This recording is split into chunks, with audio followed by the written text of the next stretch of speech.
দর্শক আসসালামু আলাইকুম। আশা করছি সবাই ভালো আছেন, সুস্থ আছেন, নিরাপদে আছেন। বরাবরের মতো আরও একটা নতুন ভিডিও নিয়ে আপনাদের সামনে উপস্থিত হয়ে গেলাম। আজকে চলে আসছি কাশিমপুরে যে তুরাগ নদীর তীরে আছি আমরা। কাশিমপুর থেকে আর একটু এদিকে আসছি, ধনঞ্জয়খালীর দিকে আসছি। নতুন রাস্তা হয়েছে, দেখতে পাচ্ছেন, নতুন রাস্তা, একদম নিউ রোড।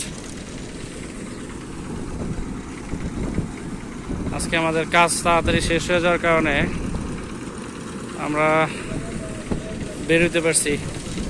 এই যে মুরাদ স্যার আমাকে নিয়ে আসছে এখানে। বর্ষাকাল চলে আসতেছে, নদীর পানি কিন্তু বেড়ে গেছে, দেখতে পাচ্ছেন।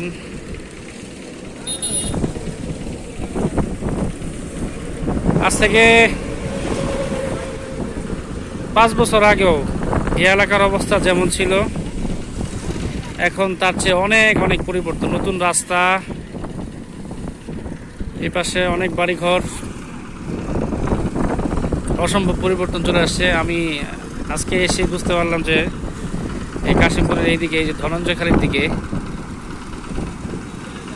অর্থনৈতিক অবস্থা এবং অবকাঠামোর অবস্থা ব্যাপক পরিবর্তন।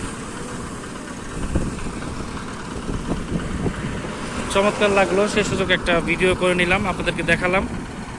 আপনারা চাইলে আসতে পারেন খুব সহজেই। যে এই দিকে হলো আপনার ইসলামপুর, এই দিকটায় নতুন বাজার, হারিকেনের রোডে যে দিক দিয়ে যাওয়া যায়, ওই পাশে ঈশ্বর। আর এই দিকটা সোজা আপনি নদী দিয়ে গেলে কাশিমপুর যেতে পারবেন। এই হলো বর্তমান অবস্থা এই অঞ্চলের। অসম্ভব পরিবর্তন চলে আসছে, এসে ভালো লাগলো। আপনাদের কেমন লাগলো অবশ্যই জানাবেন।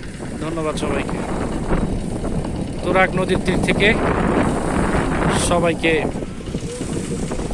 কৃতজ্ঞতা জানাচ্ছি। আল্লাহ হাফেজ।